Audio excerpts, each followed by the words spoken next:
Assalamualaikum warahmatullahi wabarakatuh. Saya seorang pedagang, tolong berikan nasihat agar bisa mengikuti sahabat Rasul seperti Uthman bin Affan, Abdurrahman bin Auf, titik. Baik, terima kasih. Baik. Ini yang bertanya nampaknya beruang ya. Boneka beruang. Alhamdulillah, beruang. Ya, orang yang ingin berdakwah lewat harta yang Allah titipkan. Caranya gampang. Caranya kalau ingin ikut Uthman, ikut Abdurrahman bin Auf, ikuti sirahnya. Keluarkan sirah Uthman itu seperti apa. Sekarang banyak buku-buku tentang Uthman, mengeluarkan dari sejarah, dari hadis dan sebagainya. Siapa itu Abdurrahman bin Auf? Hal pertama yang mereka berdua lakukan adalah mengamalkan nasihat Nabi terkait membangun hubungan baik dengan Allah. Jadi Uthman, Abdurrahman bin Auf itu dua-duanya sama-sama diajak Abu Bakar As-Siddiq, dan sama-sama termasuk golongan 40 orang yang masuk Islam pertama kali, masuk as-sabiqunal awwalun. Yang pertama dilatih oleh Nabi bukan teori bisnis, tapi membangun hubungan baik dengan Allah yang menguasai segalanya. Yang punya rezeki siapa? Teorinya kan begitu. Yang punya kemudahan solusi siapa? Allah. Pengentas kesulitan siapa? Allah. Sekarang Anda ingin mendapatkan limpahan rezeki, pengen bisnisnya lancar, nggak terjebak dengan kesulitan yang sulit diatasi, tapi jauh dari Allah, bagaimana itu bisa selesai?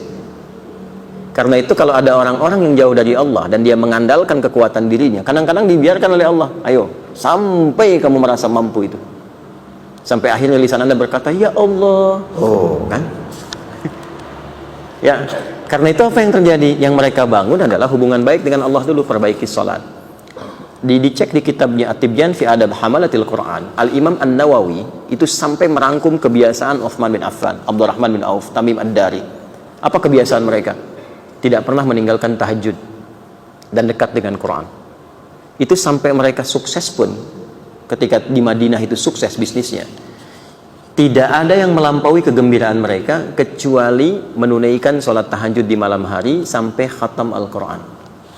Jadi itu sesibuk-sibuknya masih sempat tahajud, sesibuk-sibuknya. Makanya kekayaannya dianggap biasa oleh mereka. Abdurrahman bin Auf itu pekerjaannya sebulan itu kalau dari hasil penghasilannya itu masih bisa dibagi dengan penduduk Madinah.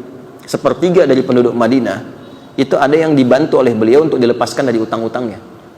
Sepertiganya lagi diberikan pinjaman modal untuk berusaha. Sepertiganya lagi yang tidak punya kemampuan keras untuk bekerja disantuni. Jadi semua penduduk Madinah itu mendapatkan bagian dari santunan Abdurrahman bin Auf. Ya, Abu Talhah itu paling kaya di Madinah, tapi ketika dibutuhkan oleh agamanya apa aja bisa diinfakkan. Uthman gak usah ditanya.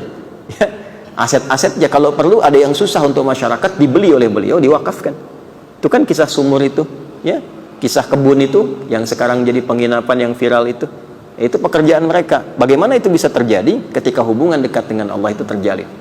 Karena itu kalau kita ngaji Kitabul Buyu', bab tentang bisnis, sebelum nyampe ke sana kan dibuka dengan Kitabul Iman, Kitabul Ilmi, Kitabul Shalah. Imannya perkuat dulu, belajar ilmunya yang kuat, ilmu manajemen bisnis, ilmu dagang, supaya tahu bagaimana Islam memberikan spirit kepada perdagangan dan bisnis. Jangan menipu, jangan curang, ini strateginya. Bagaimana bikin objek kita mudah dikenali masyarakat, bagaimana orang senang dengan produk kita, bagaimana orang-orang itu melihat produk itu dengan hati, bukan sekedar dengan pikiran. Jadi begitu datang tuh udah nggak nawar lagi, itu ada.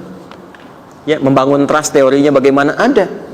Tapi setelah Kitabul Iman, Kitabul Ilmi, baru kemudian masuk kepada jembatan-jembatan yang kuat. Kitabul Shalah, sholatnya isi. Kan nanti ada sholat-sholat tertentu yang mensupport kepada lapangnya rezeki, seperti sholat duha. Tapi bukan berharap dengan sholat itu ditarik ke dunia, bukan. Otomatis tuh kalau sholatnya benar, Allah lapangkan rezekinya. Ada yang terkait dengan perlindungan. Jangan dikira bisnis ataupun bahkan berdagang akan sepi saingan. Kadang-kadang teorinya, ini di Quran isyaratnya sampai di hadis, akan ada persaingan-persaingan yang kadang-kadang kasar sifatnya. Ada yang ingin menjatuhkan, menyingkirkan, bahkan ingin menzalimi. Itu akan ditemukan. Ya, orang Yahudi itu kan dendamnya kepada Nabi saat di Madinah. Salah satunya karena faktor bisnis. Di ekonomi, Nabi membuat stabilitas harga supaya masyarakat mendapatkan keadilan sosial dalam konteks berekonomi, supaya stabil. Mereka bersikap monopoli tadinya. Sudah 600 tahun berhasil monopoli di sana. Distabilkan lagi oleh Nabi, marah mereka. Ya, ketika marah itu merasa bisnisnya terganggu, padahal Nabi ingin menerapkan keadilan sosial pada masa itu. Maka dibuatlah kemudian makar-makar dan sebagainya. Dibiayai orang-orang tertentu untuk menyakiti Nabi. Itu bisa terjadi.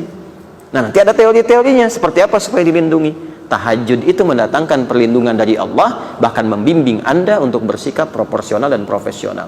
Nanti ada di Quran surah ke-17 ayat ke-79 sampai 81, termasuk 4 keutamaannya. Rabbi adkhilni mudkhala sidqin wa akhrijni mukhraja sidqin waj'alni min ladunka sultanan nasira.